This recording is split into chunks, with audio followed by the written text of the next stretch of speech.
Good morning, crime community. I'm here to read out Miss Edgewood, just starting with her book, Life and Letters of Maria Edgeworth, Volume 1. I'm reading the preface by Augustus Hare. Here we go with the preface. In her later years, Miss Edgewood was often asked to write a biographical preface to her novels. She refused. As a woman, she said, my life wholly domestic can offer nothing of interest to the public. Incidents indeed in that quiet, happy home existence, there was none to narrate, nothing but the ordinary joys and sorrows which attend every human life. Yet the letters of one so clearly sighted and sagacious, one whom Macaulay considered to be the second woman of her age, are valuable not only as a record of her times and many who were prominent figures in them, but from the pictures they naturally give a simple, honest, generous, high-minded character filled from youth to age with love and goodwill to her fellow creatures and a desire for her highest good. An admirable collection of Miss Edgeworth's letters was printed after her death by her stepmother and lifelong friend, but only for private collection. As all her generation has long since passed away, Miss Edgeworth of Edgeworthstown now permits that these letters should be read beyond the limits of the family circle. An editor has much more to do than to make a selection and to write such a thread of biography that might unite the links of the chain. Augustus J.C. Hare. Maria Edgeworth.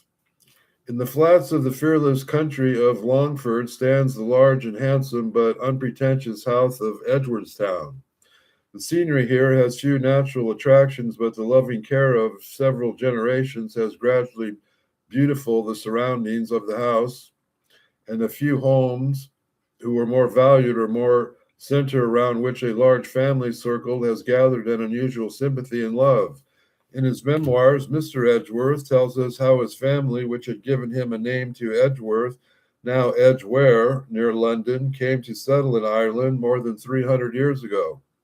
Roger Edgeworth, a monk, having given advantage to the religious changes under Henry VIII, had married and left two sons about 1815, themselves in Ireland. Of these, Edward an elder became Bishop of Don and Connor and died without children, but the younger Francis became the founder of the family of Edgeworthington. Always intensely Protestant, often intensely extravagant, each generation of the Edgeworth family afterward had its own picturesque story. Till Richard Edgeworth repaired his broken fortunes of his house, nearly by success as a lawyer, parting by his marriage in 1732 with Jane Lovell, daughter of the Welsh judge. The eldest son, Richard Lovell Edgeworth, was born in 1744 and educated in his boyhood at Drogheda School and Dublin University. Some strong, clever, ingenious, and devoted to sports of every kind, he was a general favorite. His high spirits left often him into scrapes. The most serious of these occurred during the festivities attended of his eldest sister's marriage with Mr. Fox of Foxhall, in which he played at being married to a young lady who was present by one of the guests dressed in a white cloak with a door key for a ring. The foolish escape would not deserve the faintest notice if it had not been seriously treated in the annual marriage by a writer in the Quarterly Review. In 1761, Richard Edgeworth was removed from Dublin to Corpus Christi College at Oxford.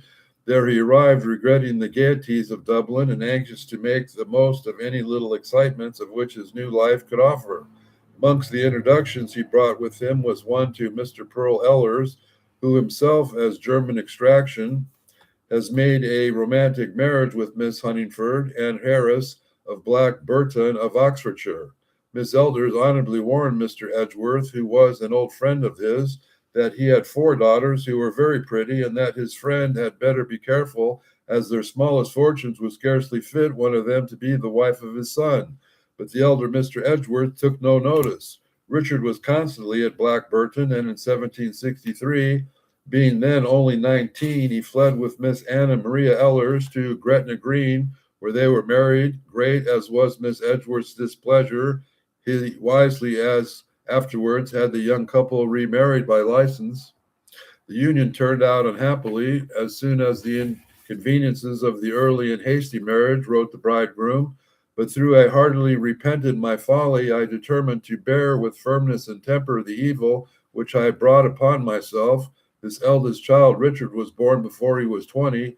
His second, Maria, whom he said was 24, though he became master of the Edgeworth town by the death of his father in 1769, for some years lived chiefly at Hare near Maidenhead. There he already began to distract his attention from an uncongenial home of the endless plans for progress in agriculture and industry and the disinterested schemes of the good of Ireland, which always continued to be the chief occupation of his life.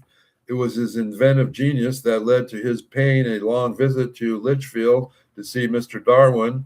There he lingered long in pleasant intimacy with the doctor and his wife, with Mr. Edgewood and Anna Seward, the Swan of Lichfield, and still more with the eccentric Thomas Day, author of Samford and Merton, who became the most intimate friend and who wished to marry his favorite singer, Margaret, though he could not make up her mind to accept him, and eventually became the wife of Mr. Ruxton and Black Castle. With Mr. Seward and his daughters lived at the time, partly for educational purposes, Honora Sneyd, a beautiful and gifted girl who had rejected the addresses of the afterwards Major Andre, and who also refused those of Mr. Day.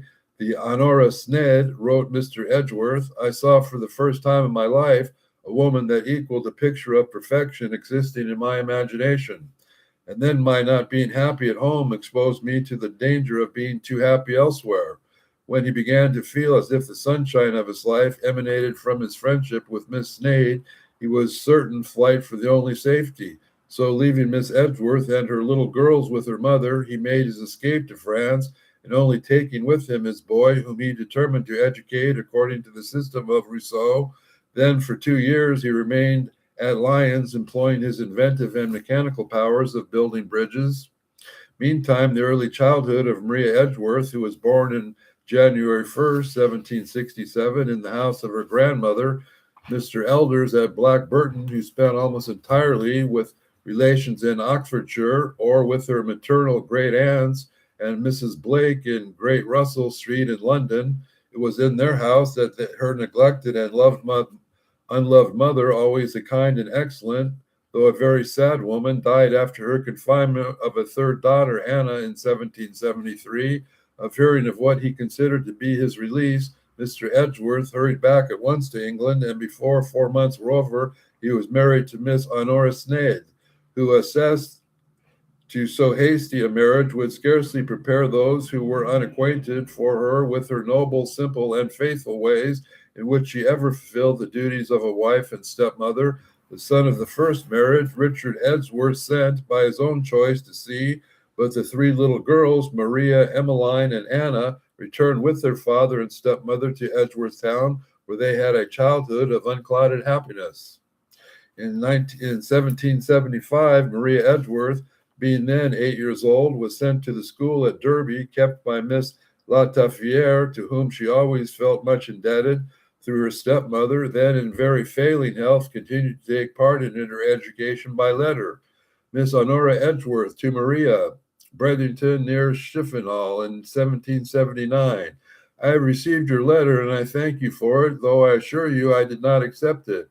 I am particularly desirous that you should convince of this, as I told you I would write you first, and as it is in vain to attempt to please a person who will not tell us what they do and what they do not desire. But as I tell you very fully, and I can think may be expected from a girl of your age, abilities, and education, I assure you, dear Maria, that my entirely depend upon me, that as long as I have the use of my understanding, I shall not be displeased with you for admitting anything which I had told you before you I did not expect. Perhaps you may not quite understand what I mean, for I have not expressed myself clearly. If you do not, I will explain myself to you when we meet, for it is very agreeable to me to think of conversing with you as my equal in every respect but age, and of making that inequality of use to you by giving you the advantage of the experience I have had and the observations I have been able to make, and these are parts of the knowledge which nothing but time can bestow. In the spring of 1780, Miss Honora Edgeworth died of consumption, leaving only one son, Lovell, and the daughter, Honora. Mr. Edgeworth announced this, which to her was a most real sorrow, to his daughter Maria in a very touching letter in which he urged her to follow her lost stepmother's example, especially in endeavoring to be amiable, prudent, and of use. But within 8 months he married again. Miss Honora Edgeworth then dying, but be certain that he would do, and had herself indicated for her own sister as the person whose character was most likely to secure a happy home to him and his children. So with his usual singularity, though he likely her less than any other of the sisters, and though he believed she utterly unsuited to himself, he followed the advice which had been given in the spite of the law and public opinion. Elizabeth Snyde became the third Mrs. Edgeworth within 8 months of her sister's death. Nothing, wrote Mr. Edgeworth, is more erroneous than the common belief that a man has to live in the greatest happiness with one's wife will be the most adverse to take another. In this country, the loss of happiness which he feels when he loses his necessary urges him to endeavor to be again placed in the situation which constituted his former facility. I felt that Honora had judged wisely, and from a thorough knowledge of my character, when she advised me to marry again, and as soon as I met with a woman who would make a good mother to my children and an agreeable companion to me, she had formed an idea that her sister Elizabeth had been better suited to me than any other woman, and thought I was equally suited to her. But to all Honora's sisters, I had seen the least of Elizabeth. Mrs. Elizabeth Edgeworth proved herself worthy of her sister's confidence.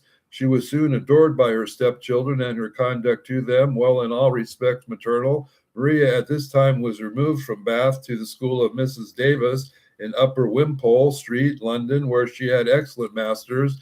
Here her talent was to improvisatrice was the very manifest of the tales she used to tell to her companions in their bedroom at night. She also, by her desire, frequently wrote stories and sent them for her father's criticism and approval during holidays, which she often spent with her old friend Mr. Day of Ansingley. She benefited by the admirable library and Mr. Day's advice as to her reading. And in 1782, Mr. and Mrs. Edgeworth returned to Ireland, taking the whole family with them. Maria was now 15 and was old enough to be interested in all the peculiarities of the Irish as contrasted with the English character, soon showing such natural aptitude in dealing with those around her, and that her father entrusted her with all these accounts and practically employed her as his agent for many years.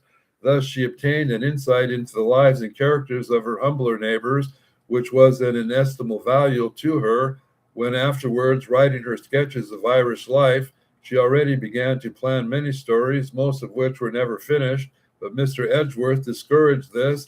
In the last year of her life, Miss Edgeworth wrote, I remember a number of literary projects, if I may so call them, as apricots of things which I might have written, or if I had time or capacity so to do. The word apricot my father had used to object to. Let us have none of your apricots, Maria. Either follow a thing out clearly to a conclusion or do not begin it. Begin nothing without finishing it. We will end here today for the education of Maria Edgeworth with her father and marrying her sister. And if you think there's any truth and like to what I'm saying here, like and subscribe, enjoy. I'm going to be reading more introductions from books by Mary Edgeworth and Miss Sedgwick. So like and subscribe and share and have a good day.